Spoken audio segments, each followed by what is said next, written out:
Every level through football, I had to start at the bottom of the depth chart where I would literally get no reps, and all my reps, my 3 reps, were literally just run plays. I'm here to tell you your 3 plays that you're getting is enough, and those 3 plays can help you become a starter or even see more playing time on the field. And why would you believe me? Because I'm Jeremy. I went from 0 stars to the NFL. So every level of football, I never got a scholarship, so I always had a walk-on. Fortunately, put me at the end of the depth chart. Did I complain? Yes. I'm not gonna sit here and say, oh yeah, I never complained and I just fought through it. No, I had to learn how to overcome it. So that's why I'm qualified to actually make this video. And that's why my experience of how I got through and what to do to get through will help you in this video. It sucked. It sucked going into the film room and never seeing your reps and never getting coached. I was always the guy that showed up 10 minutes earlier than everybody that came in the defensive room. I was the guy that either sat next to the coach because I just wanted to learn from him and I just wanted to be coached, or I was just the guy that just sat in front of the classroom. There was no distraction so I can focus and learn the game of football. But every time my reps would come up, the coach would just skip through it. He knew it was nothing but run plays. It was run plays and he already knew the script, so he remembered the script. He was like, all right, well, once we get after him, it's gonna be Jeremy's rep and we're just gonna skip over to the next period to keep time short. So this is how I overcame it. What I did was every time I got my 3 reps, I would literally sprint full speed to the ball. I was always trying to be the first person to the ball. I was trying to beat the linebackers. I was trying to beat the safeties. I was definitely beating the D linemen. I was trying to beat everybody to the ball just to either thud them up or just tag off, depending on what we were doing that period. So one day in the huddle, quarterback accidentally called the wrong play. Play call was supposed to be a sweep to the left side of the field and the receiver was supposed to just run up to the sideline. You know, normally what I do every 3 reps is just literally chase the ball. But this time he called the wrong play. He actually called a halfback draw. As the ball hiked, I noticed the receiver trying to run me off and I turned and I saw the running back going up the middle. So I ran full speed there. And when I got there, I had purpose. I had purpose to be seen. I need to make a play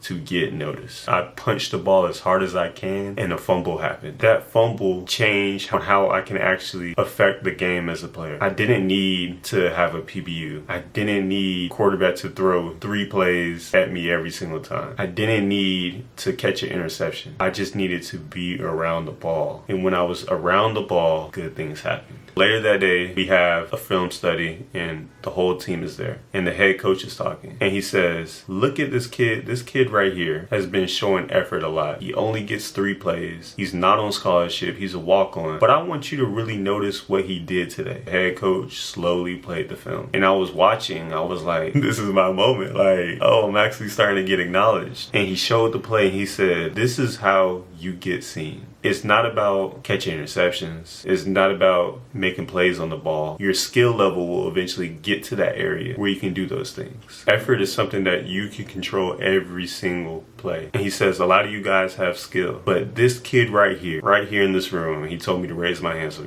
I raised it up so fast. And he was like, you keep doing what you're doing. I've seen your effort and it's not getting unnoticed. As he was holding the laser around me during film and he was circling, he said, I'm gonna find you some reps somewhere.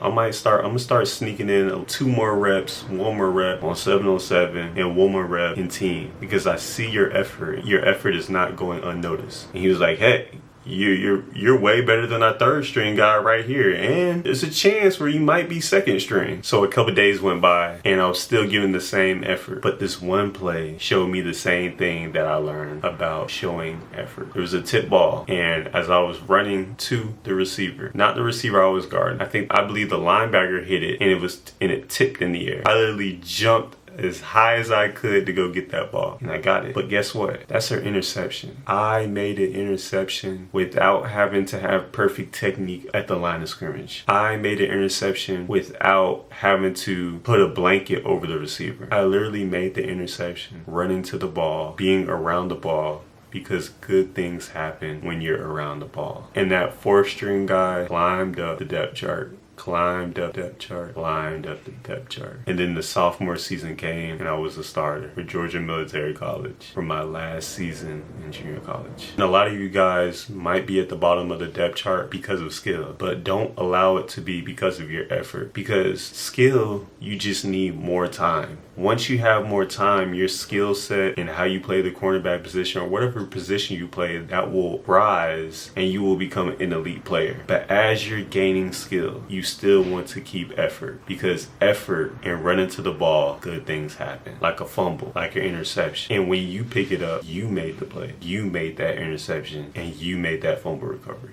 You as a bottom of the depth chart guy can be a playmaker. You just have to control your effort.